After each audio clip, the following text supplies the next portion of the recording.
Welcome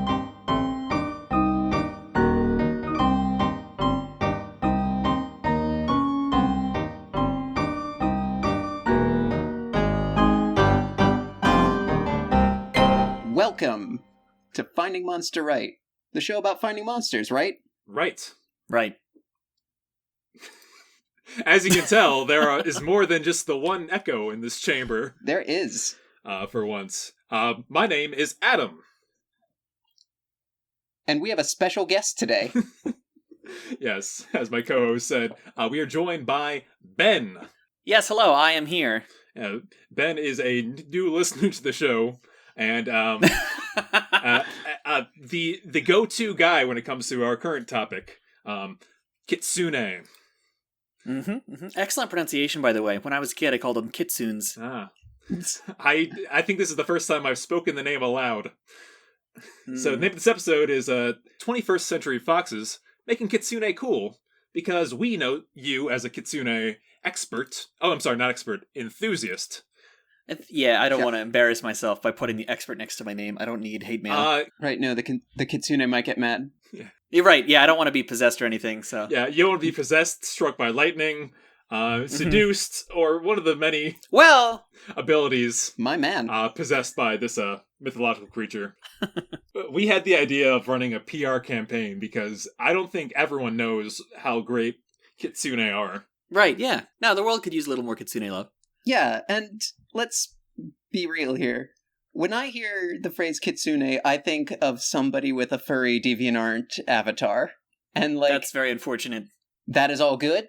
They're allowed to do that sort of thing. Why am I digging myself into this hole? Because that's where foxes are. Anyway. Go ahead and alienate all three of your listeners. Right. But, yeah, so we're going to bring Kitsune into the shiny, gleamy world of the Hollywood mainstream. I'm going to put on some executive sunglasses. Oh, I don't have any sunglasses. That's okay, you're a consultant. Just pretend I'm wearing sunglasses. Yeah, I have to wear the nerd glasses with the button-up shirt. So, Ben, can you start us off with some general information about Kitsune? Yeah, the Kitsune is a small furry creature about dog size and length. They've got orange fur and an orange and white fluffy tail, and they yip a little bit. And they do this thing called geckering, and there was a song about them a few years ago by some guys in Europe. Because actually the word Kitsune just means fox in Japanese. And it can either refer to the mythological creature, the Kitsune as we know them in English, or just a regular fox that you see in the woods. So yeah, it's both mundane and magical. Generally, the context of your conversation will tell them who you're talking about. So what we're essentially talking about is the division in English of fox versus Kitsune. A Kitsune is basically just a wrong fox, right? Like, this is all the things from Japanese folklore about foxes that isn't real. I mean, it depends on who you ask. Much like there are people in America who swear they've seen the Jersey Devil or Goatman, there are people in Japan, I'm sure, who have sworn up and down that they've met a Kitsune. I was raised Catholic. I'm familiar with the concept. Of course. Folklore superstitious, and I don't want to say that they didn't see it, because who knows? Maybe they did. Maybe I want to see a Kitsune someday. Who knows? I'm not going to discount that. Either way. Yeah, this is not our first believer, non-believer monster on the show. I don't believe in anything. Not even happiness. I have one thing to say off what you said earlier. You described them as cryptid, my happiness. Small creatures. By my homework, they're about 3 foot 7 inches in height. Well, it depends on what you mean by height. Yeah, I could see that. They're also 43.9 pounds. I like the 0.9 in there. You couldn't have just said 45 pounds or so. Yeah. Adam? 75% of them are female. Are you referring to Ninetales the Pokemon? And they learn Will-O-Wisp at level 1. Oh, you jerk. You had me going there for a minute. Yes, I'm talking about the... if you know the Pokemon Ninetales... Could you tell me the encyclopedia entry for the Kitsune there, Adam? Sure. Preferably the red version, if you would. Yeah, coming right up. Did you know that the Kitsune are very smart and very vengeful? Grabbing one of its many tails could result in a 1,000-year curse. That's a long time. People don't live that long. No. Yeah, so my body, as it just lays in a grave, is just like... You still have the curse on you. It's like a debuff that just doesn't go away. It's like the opposite of a consecrated ground. If you're cursed, does that mean... Is that like a comorbidity with becoming a zombie? Or does that make you, like, immune to zombies? Oh, I see what you're saying, because zombieism would also be a curse in this instance. Yeah, it depends on if you can stack the curses or not. I'd say yes. We also don't know what the curse is, just that there would be a curse. Yeah. And also, this is the Pokemon Ninetales and not real Kitsune. Correct. In fact, speaking about tails, Kitsune don't all have 9 tails. It is said that the more tails that a Kitsune has, the wiser and more powerful they are. And they generally get 1 tail for about every 100 years of life. Most Kitsune, young Kitsune, I should say, according to folklore, that are less than 100 years old are indistinguishable from regular foxes. Which is very convenient. Yes. Well, and they, as I did my own little homework here, I noticed that they have, in addition to just being foxes, have a Superman list of, like, powers and abilities. Somebody, when they were writing the Kitsune, lore originally, the Kitsune Bible for their Kitsune manga that they were writing 1,000 years ago, they had to get a list of powers down, so. Yes, and there are quite a few. I saw a comparison in my research, again, ancient tomes. Right, of course. Yeah. Pouring over them. Just, some people had compared them to the Fae, which are a very in vogue monster at the moment. If they're a monster, I feel like I should throw salt for calling them that. But you're talking about the fair folk of, like, European lore. Yes, yeah. They're kind of like a sort of catch-all, lives in the woods, kinda sexy, shapeshifts, tricks you, hates might you, eat your eyes, Yeah, really attractive, flies into your nipples sometimes. Yeah, we have to get into that because I've never seen I'm not gonna say hornier, but I've never seen a Wikipedia article that really gets into the sexual nature of a monster.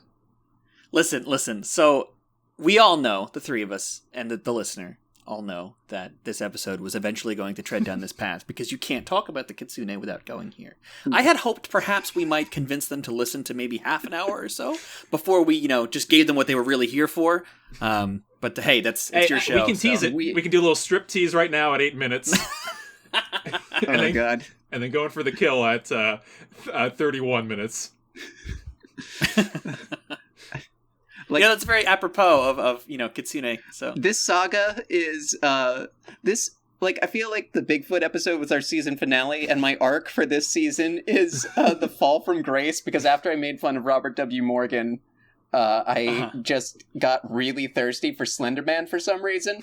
And so that's a cryptid I could get behind. Hell yeah. I don't mean that in that way. Well, all of the episodes of this season have been like my redemption arc of like... I see. So... The curse of Robert W. Morgan. So I forget what my point is. Set timer 22 minutes. Robert Woke Morgan's curse. Robert Witchcraft Morgan. Robert Wilderness Morgan. Robert Witch Animals Morgan. Which foxes are often compared to and grouped within. By the way, this is the part 3 of the Bigfoot episode, right? Well, it just came out, so that's why we're talking about that. This is our first autumnal episode following Halloween. Oh man, the schedule, Ben. The schedule is crazy and not good podcasting material. No, let's. Ben, what are some of the powers Kitsune possess?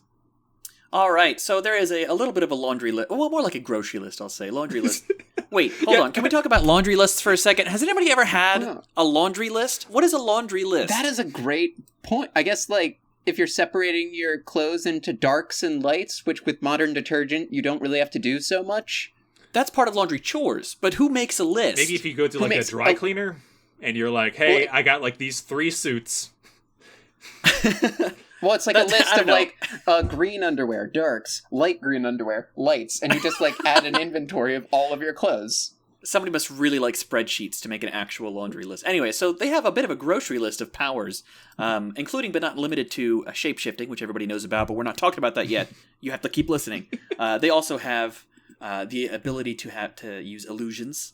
They can make illusions and make people believe that they're seeing something that they're not. They are said to have the power of creating fire. Foxfire is the term for that. We would know that as will-o'-wisps or will-o'-the-wisps here. Often in their lairs in like swamps and such. And I mentioned as before that the more tails they have, the more powerful they are. So much so that 9-tailed foxes, which by the way in Kitsune lore is the most tails that a Kitsune can have is 9.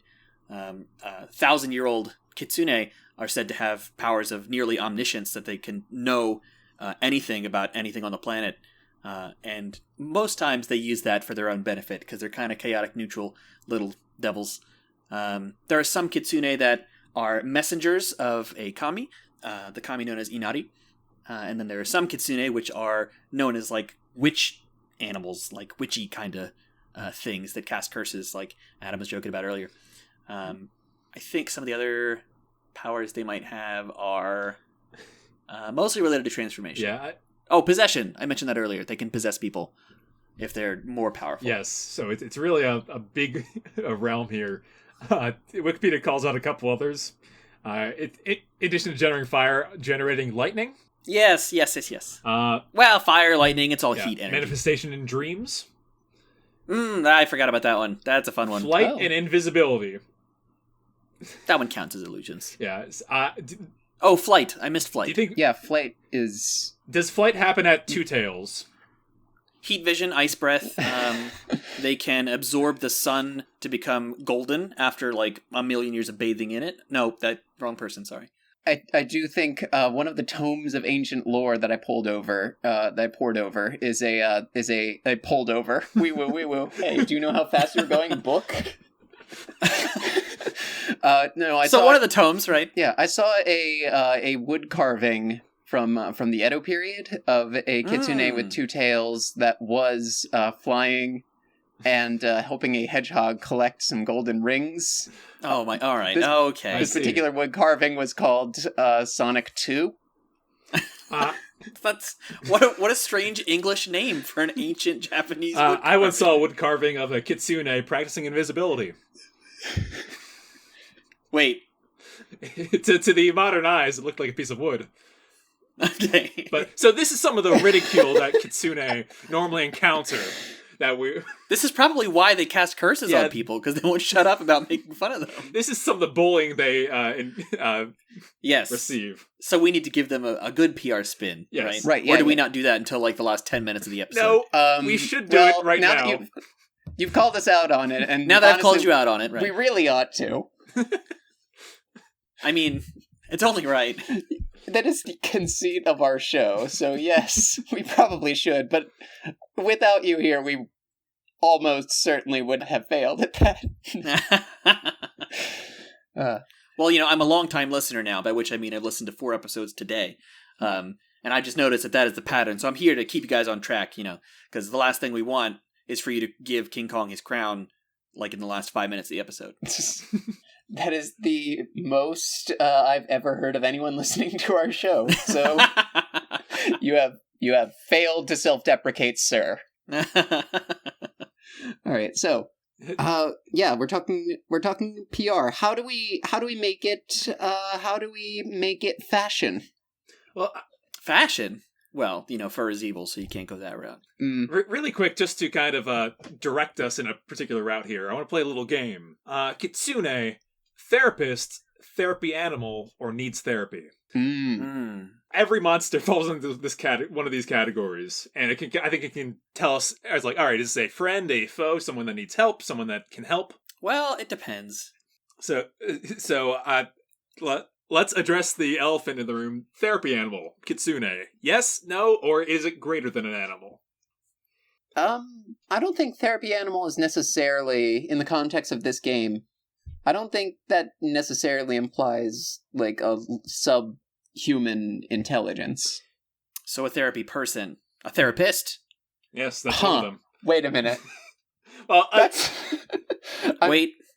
I think this game breaks down to active consoler, passive consoler, and needs consoling. Basically. I would say that the Kitsune might need consoling because, first of all, and probably the thing that most people know Kitsune for, is they have a real problem with their appetite. They are just big gluttons, and so they need some impulse control, I would say. And so perhaps a nutritionist. Is that what they're called, nutritionist? Yes.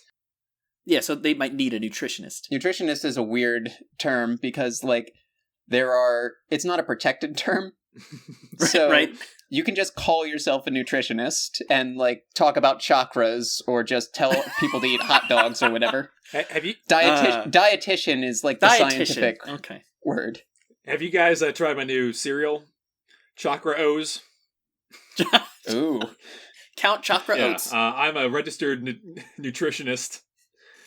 Registered by whom? The Mr. Hot Dog.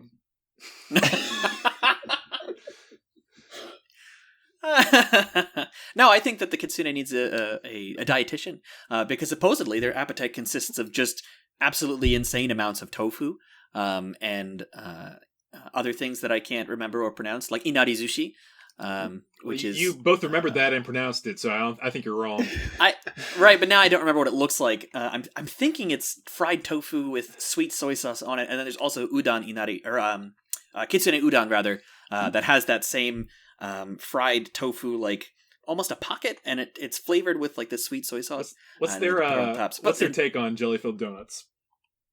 Jelly-filled donuts are probably really great with rice and molded.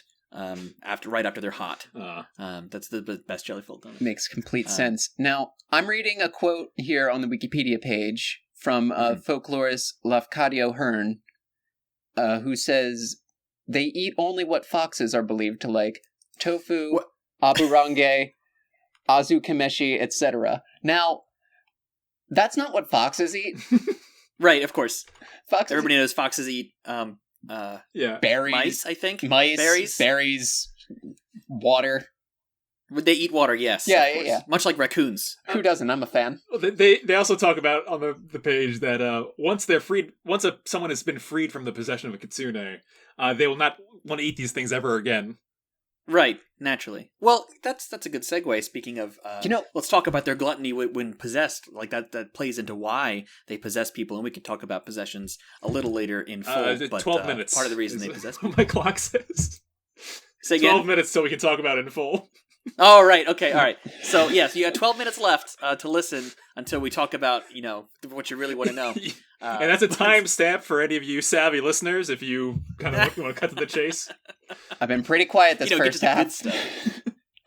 I'm coming back in the second half. Yeah, please go on, Ben. I was going to say that that's one of the reasons why Kitsune are said to possess people, so that they can do the things that they want to do. One of which is just eat copious amounts of the things foxes eat, like tofu, apparently. So is it gain more stomach space? Can they not eat when they're in fox ghost form? I think maybe people won't like to give them their stuff, and Kitsune rather think that, well, these people won't give me their stuff, so I'll be a people, and then they have to give me their stuff, because that's how that works. Ah, I see. A question for the two of you. Sure. Does Danny Phantom get hungry? Yes. I feel like we should talk about that on the Danny Phantom episode. In his ghost form, is he?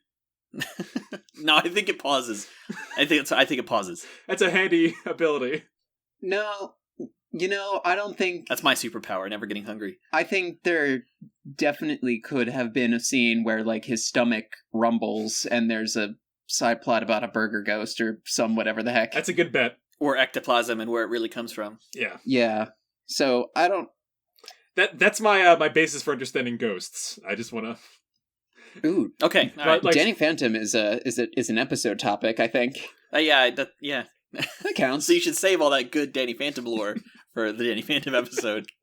You think this is a bad episode to bring it up? Okay, that's fair. But all right, making this.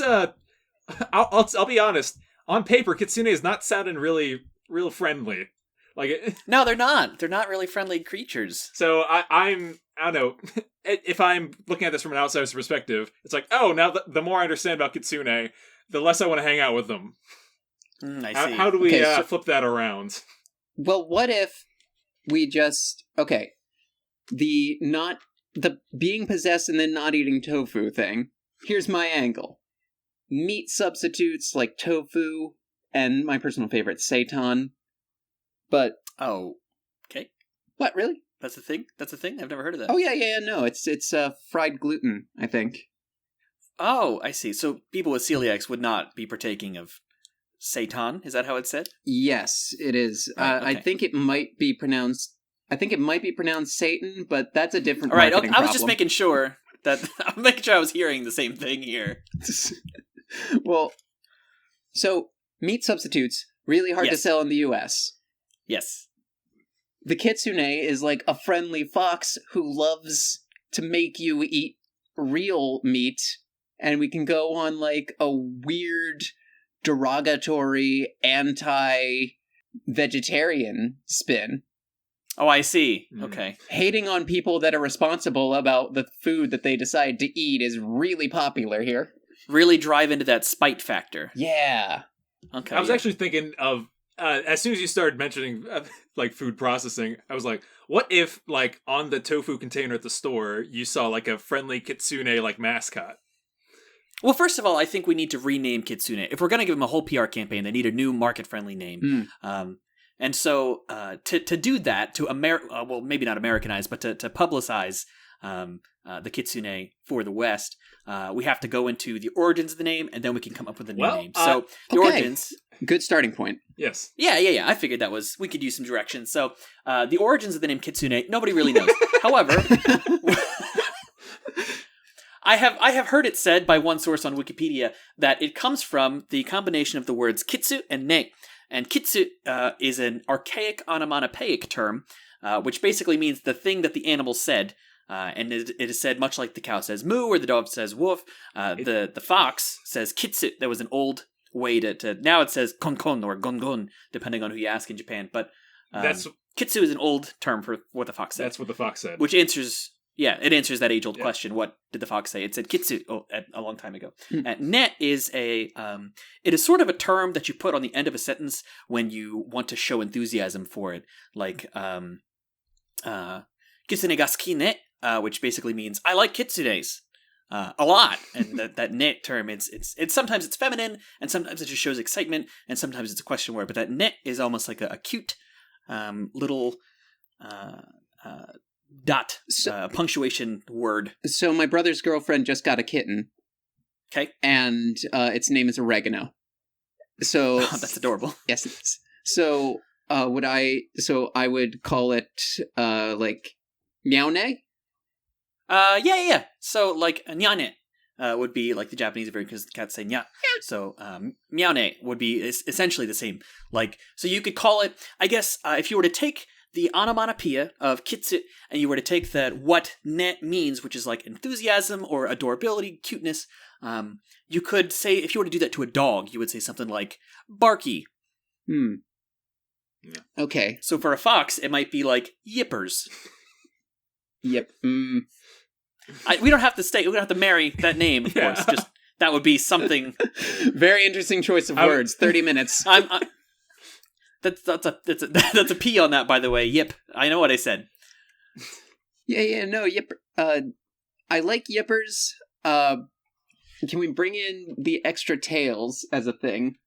Like, I see. I feel like that's going to be big.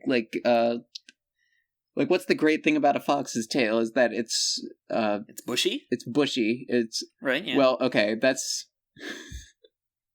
I don't know. I was gonna go for fluffy and say like it's a 9 fluff. See, having the number in there is hard. I guess what does a fox really say? Like the question that the funny joke aside, it kind of barks. It kind of like talks like a little person. I don't know if you ever seen any of the videos of the foxes like getting tickled online, but they're like I have heard of the term geckering, a fox geckers, which is kind of a horrible sound that you might hear in the middle of the night, but it's essentially this vocalized clicking almost. I don't want to perform this melodious thing for you on the podcast for fear that I might injure your ears. But it's like this vocalized clicking. It's like this. Kick, kick, kick, kick, kick. Again, you proceeded to do it. I know, and then I did it. See, the secret was I really did want to do it. That was the joke. Okay. But it's hard to put that into like onomatopoeia. Adam, I do want to say that, could I get another imitation of that video of the guy tickling the fox? Yeah, please. I have a new text ringtone for you. Oh boy. Take it from the top. I was thinking about if not, we get past the kind of Vulpine features. Like just into like pure color. Okay. Like just a little, they're red foxes. They're kind of some Kitsune are described as golden colored. Yes. Another origin for their name, Kitsu, was once said like Kitsune is once said perhaps it meant yellow cat. What about that is what a fox is. Oh, right. That said, cat, dog, short, snappy. What if we just do something like kit? Hey, there we go. Kit is actually what you refer to. You could refer to their children as a kit. Yeah. People call their dogs, or regardless of size, puppers. So, right. Little kits.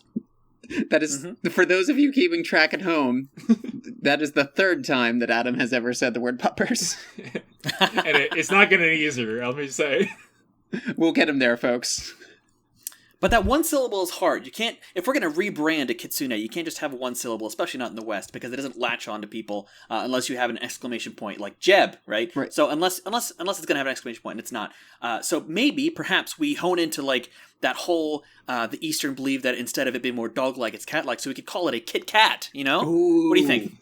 Yes. Yeah. Yes. I like it. Yes, Kit Kats. Break me off a piece of that idea. Right? We spell it with a K instead, so that it's not quite cat. It's a Kit Kat. All right, well, that settles it. Oh wait, no, because if that settles it, then I'm going to be the one that they're gonna sue. I think that settles it. We'll put a hyphen in between. So nice, now we're covered. Good. Okay, yeah, no, that actually really helps with the trademarking. That's good. All right. So, by the way, Kit Kat doesn't know what they're doing. I just want to say, No? I saw their new logo and it's garbage. They have to go. They have to revert. What? Shots fired. Kit Kat has a new logo? Yeah. I have to look this up. This is my real-time reaction to this. Oh, okay. It's kind of looking like... It's real time. You have to keep in the pauses. It's kind of looking like the old logo so far. Is it the red one? It's the red one I don't like. That's not that bad. All This right. has concluded the live reaction segment. Hot takes. Only hot takes from here on out. We need a new segment of this show for this episode only. That's called Kit Cuts.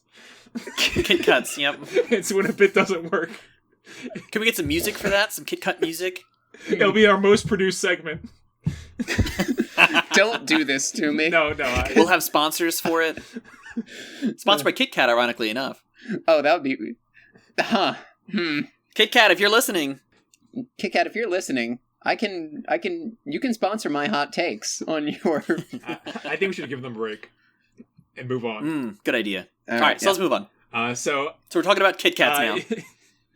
Well, I want to talk a little bit more about powers for a second. Okay. Just a second. Yeah. They fly? But yeah. So I would assume that maybe let's say, flying is kind of as cool as it is, it's kind of a relatively supportish. It's a support power. You don't do a whole lot of active things with flying. You use flying to do other things. So I would think that Kitsune might get flying after their second tail, right? So they hit 100. Happy 100th birthday. Here's your new tail. Now you can fly. Right. Yeah. I see that. That would also make shaping is an ability that appears usually after 100 years. You say shape-shifting, transforming? Yes, shape-shifting. What time is it? Do we have how much more time? We are at 30 minutes and 53, 54, 55, 56. All right. Yep. Okay. So I guess it might be time to talk about shape-shifting. So so after 100 years or so, when they get that tail, they can now officially be distinguished from regular foxes. That's my timer. Excellent.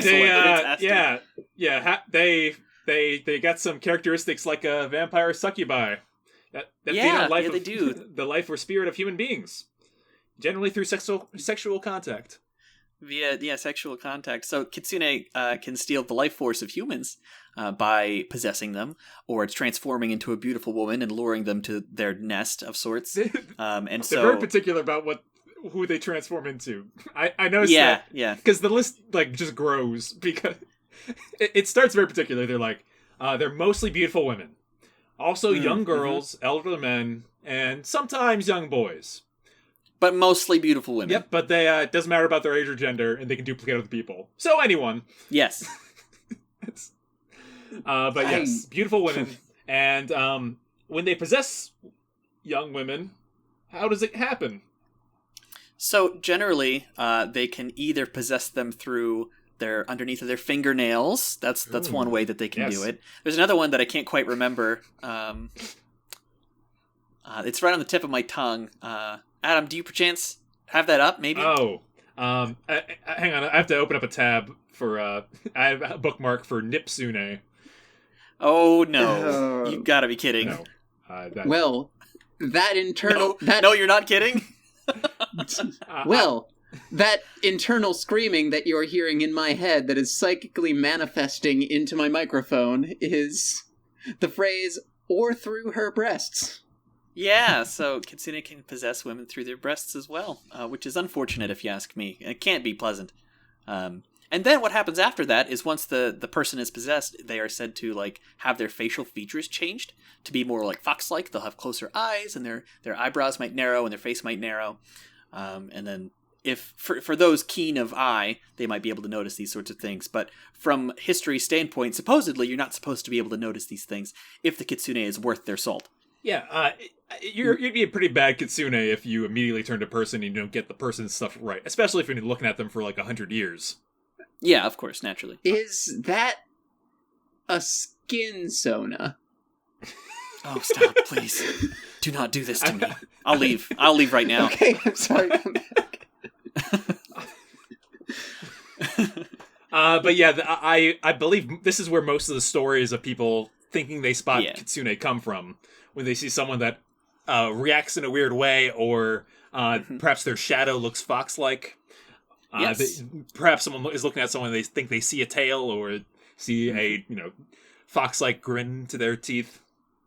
Mm-hmm. So generally, the more sorry, go ahead. Sorry, the Western. I don't know how widespread this is, but in English, there's a saying that if someone is foxy or a fox, that they're attractive. That's nearly universal, and it's weird. People really want to. They really want to do some things to foxes, don't they? That is strange. That is universal. But so, do you think if somebody from medieval Japan or whenever the Kitsune were very, very widely believed in, they came over and they heard somebody say that someone was a fox, and they were like, "Oh, so that's just cool here? You guys are just okay with that?" Okay, I guess. Yeah. Well, given that Kitsune are often tricksters anyway, and they're often seen as malevolent, I can't imagine that despite all of the things we hear on the dark side of the internet about Kitsune, generally they weren't well received. It's not like people flocked to find a possible Kitsune lady just to go have a romp in the woods. Most of the time they stayed far away from them because of the aforementioned possession. And the whole, sealing the life energy kind of thing. They didn't like that a whole lot. Yeah, if you really like tofu, then the worst thing would be to be possessed by a Kitsune. Right.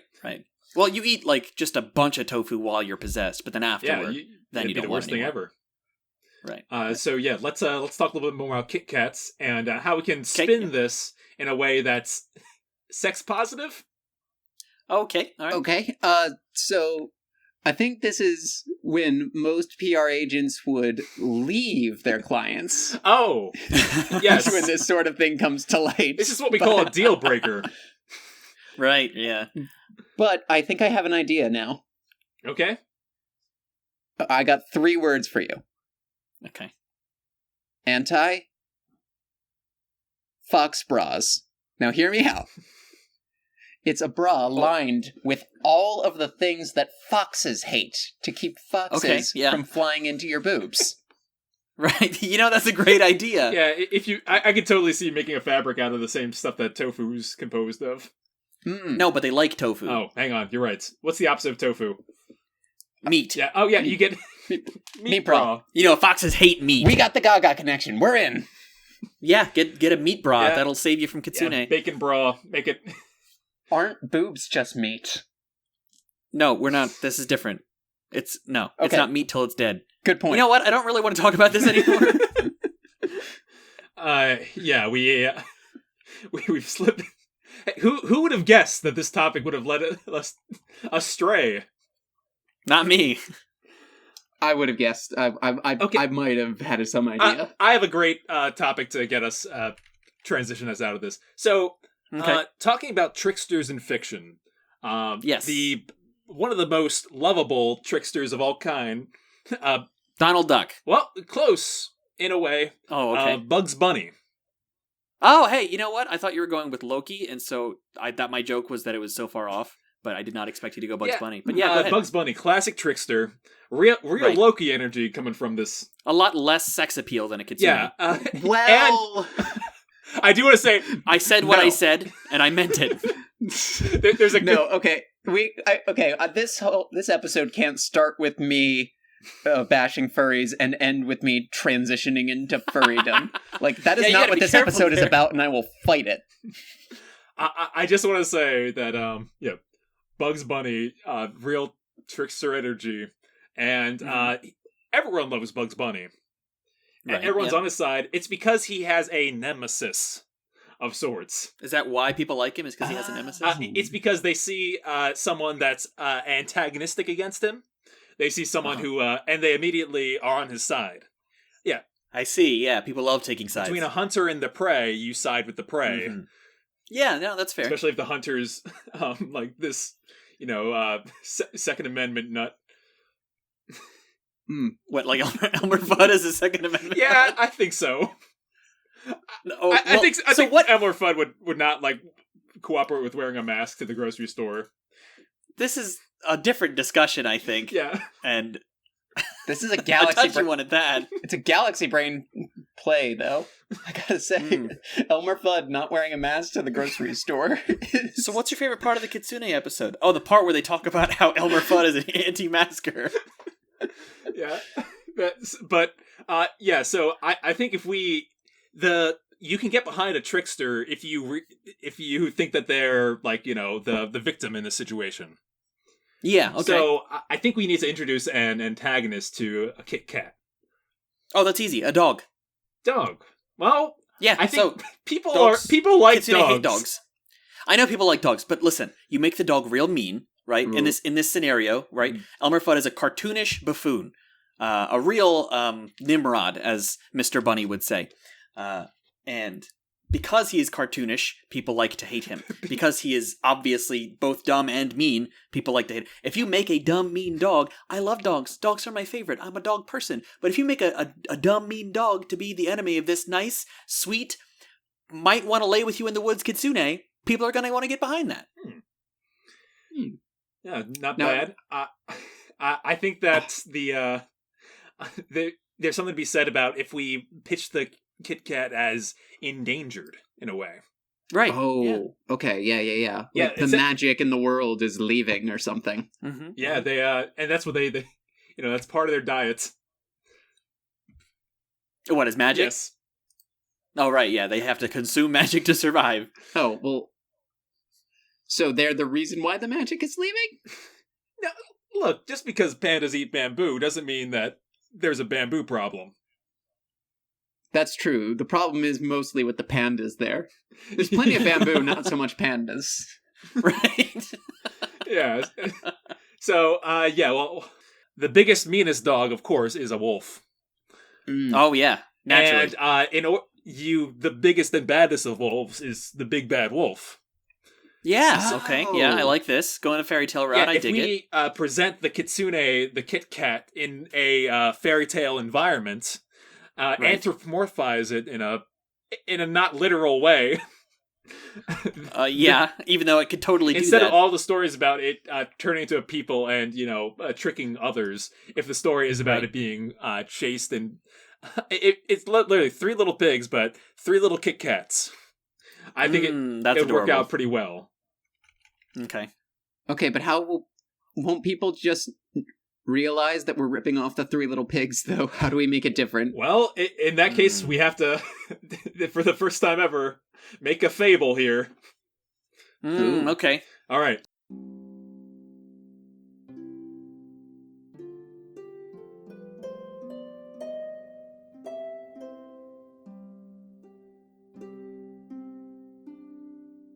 So once upon a time, There was 3 lovable Kit Kats. One was red, one was yellow, and one was white. Ooh, oh, great colors. nice.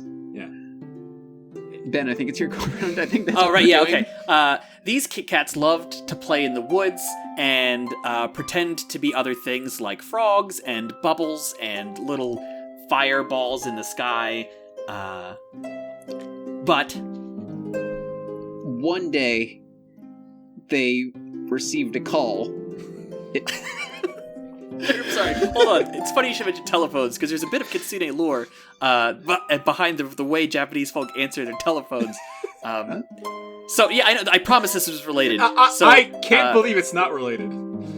I promise you it's related. So, fun fact, Japanese folk answer their telephones by saying moshi moshi, which is a shorthand of the Japanese word for I'm going to speak now in a polite manner.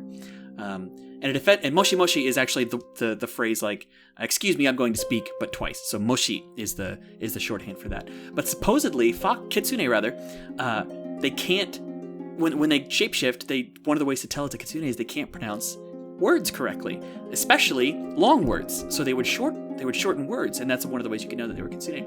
And so if you were on the phone and you call, say, your grandmother, and she answers the phone and says moshi just once, she might be a Kitsune. Wow. So the Kit Kats answer the phone, but they can't say hello properly. Right. So They say, hey yo. On the other end is a big bad wolf who says, you got 3 days to leave the forest. It belongs to the wolf pack. So these Kit Kats don't know what to do, and so they run to their mother screaming. We just got a phone call from the big bad wolf who says we have to leave the forest in 3 days because it belongs to the wolf pack, but we don't want to leave. What do we do? And so their mom has a solution. the mom's solution is that the 3 Kit Kats are going to pretend to be wolves. The only thing that can destroy a wolf. Another wolf? So the wolf pack comes into the glade and is surprised to not see 3 Kit Kats there, but instead 3 3 wolves. 1 red, 1 yellow, and 1 white. Bullshit, you can't you're just doing the same thing again. What? No, You This is had part of the one story. hit. That's what fables are like, though. no, it's good. It works. It's a visual thing. It's how fables work. Yeah. You're right, I forgot that I don't... And so the audience knows the answer. You have to assume you're reading this to children and not that they can see the pictures, because clearly the pictures would show that they're the same colors. Ben. So the wolf pack sees these weirdly colored other wolves, and the wolf pack says, hey, wait a minute, aren't wolves like gray or something? Something's up. These are scary wolves with a lot of power, probably, because they have different colors. And the yellow Kit Kat said, that's right, we are. And the forest belongs to the multicolor wolf pack now. And then he turned into a fireball. Yes, the 3 Kit Kats danced around in fireball form, scaring the wolf pack, and keeping the glade to the creatures that respect it, because we didn't mention it earlier, but the wolf pack litters. So the wolf pack tries to stand their ground, but then suddenly the Kit Kats, currently disguised as fireballs, summon lightning down in front of them, because that's the thing that they can do that they forgot about, which absolutely scares the daylights out of the wolf pack. And then the wolves ran away, Littering as they went, and eventually they ran all the way to Alaska, and then Balto happened. This is actually a prequel to Balto. This is actually a prequel to Balto. The end. The end. For more stories like this. Thanks to our patrons. Post-credit scene. The Kit Kats go back to their cottage, and they're calling for their mom. But the mom's not there. Who's there? It's Nick Fury.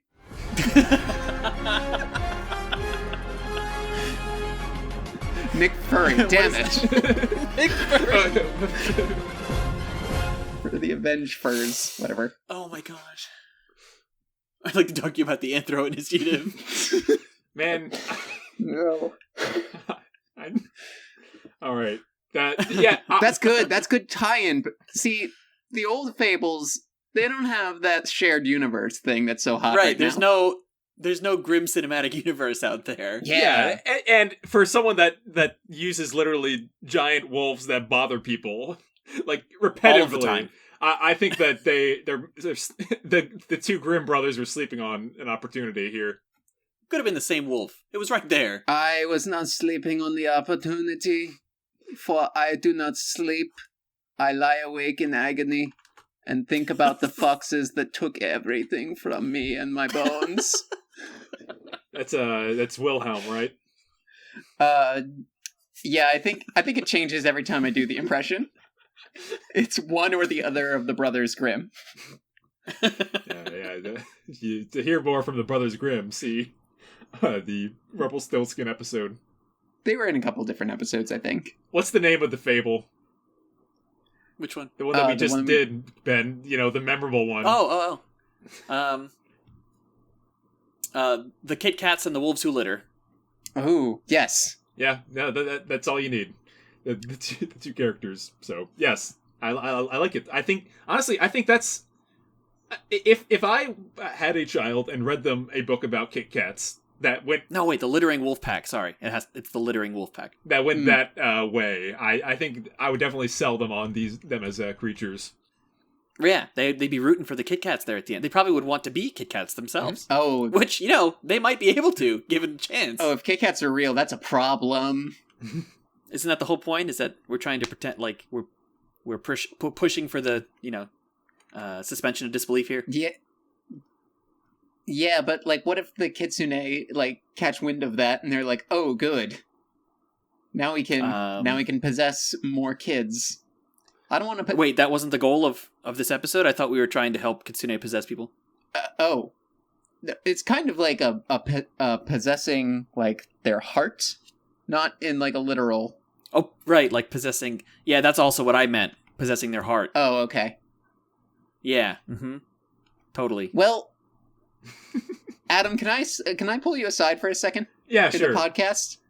Adam, hey, what's up? I think Ben might be a Kitsune. Hey, are you guys hungry? Well, that would explain his avatar that I've seen for 15 years. It's only been 10 years. Anyway. And have you seen... you guys got any fried tofu? That's really all I want to eat right now. Have you seen how close together his eyes are and whatever it was? And what's going on under his shirt? What? What's going on under my shirt? There's only one way we can find out for sure. Hey, Ben. Yes. Real quick, this is the segment of the episode, right, Adam? Yeah, that we've done every week.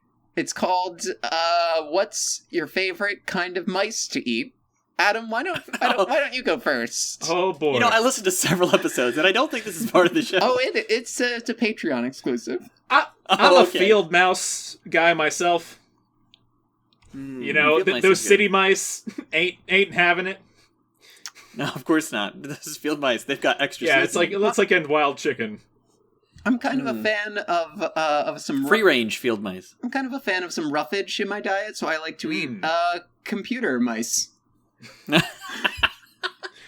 computer mice are too hard. Too much plastic. If you don't like computer mice, which mice do you like, Ben? Yeah, Ben, what kind of mice would you like to eat? With some berries, possibly. I really like... let's see. What kind of mice do I like to eat? Hey, wait a minute! Oh, shit, Adam, run. Run in the podcast. We don't really get so conceptual. Gotta go fast. Why does this happen every time we go into the woods? Wait, we were in the woods the whole time? Yeah. Come back, I need your fingernails or something. So, half of these episodes take place Half of these episodes take place in the woods. So let's get to the final rating place where we give the Kitsune a rating. Okay, yeah. I will give the Kitsune 9 out of 10 for obvious reasons. I give the Kitsune also 9 out of 10. 9 Kit Kats out of a king size bar. One thing that we didn't talk about that I did learn about is fox weddings. Yeah, those are fun. Yeah, those are cute. They're really cute. Like, Adam, did you read about this part? I did not. I'm afraid. Well, no, they're good. Oh, okay. It's cute. It's good. When it's raining but it's sunny outside, that is said to be when two Kitsune are getting married. Aw, that's nice. It is. It used to be when you saw will-o'-the-wisps or foxfires, but because nobody lives near swamp gas anymore, it's now sun showers. Yeah, it's very nice. But I like that there's like a like when I was a kid there was like the thing where the thunder was just angels bowling, which is yes. That's terrifying. I was also told this. That's terrifying in a different way. Like also the Kitsune will kill you if you interrupt one of their weddings. But besides that, like actually not all Kitsune are bad. If you'd like, I could tell you a common folklore story about a Kitsune who was actually good and didn't want to steal people's life energy. Okay.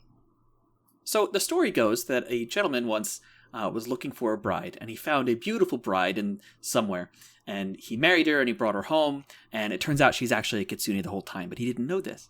And they had a son together, and the son was growing up, and suddenly the man's dog also had a baby or something, a puppy, a baby dog, if you will.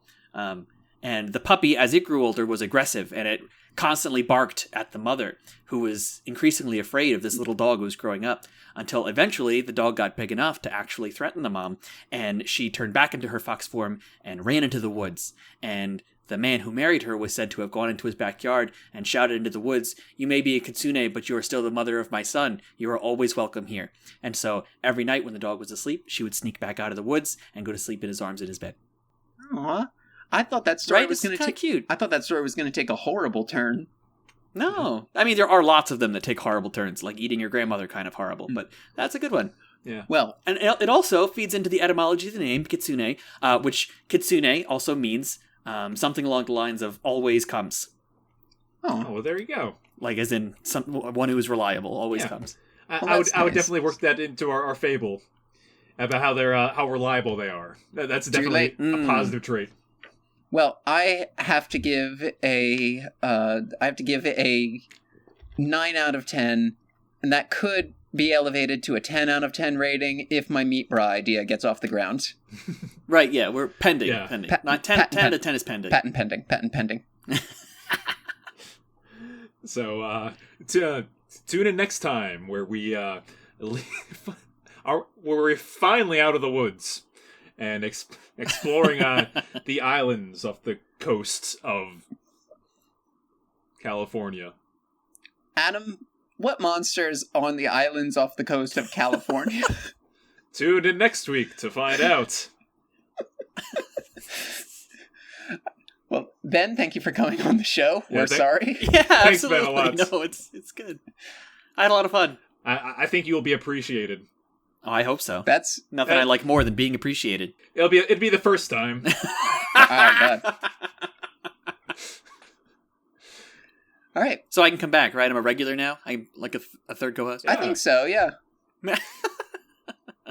No, but for real, though, it was a lot of fun. Yeah. Hey. Glad you came on board. I had a lot of fun, too. Goodbye, listeners. Yeah, farewell. Yep. And sayonara. Sleep under meat sheets tonight. Yeah, please. Don't let them get your meat. Oh, God. Yes. And remember, invest in meat bras or... I mean, unless you're into it, then wear tofu. Oh, yeah, no, 100%. If you're willing to sacrifice your life energies for them, which I'm sure there are some of you. I am shaming you. That's what this is.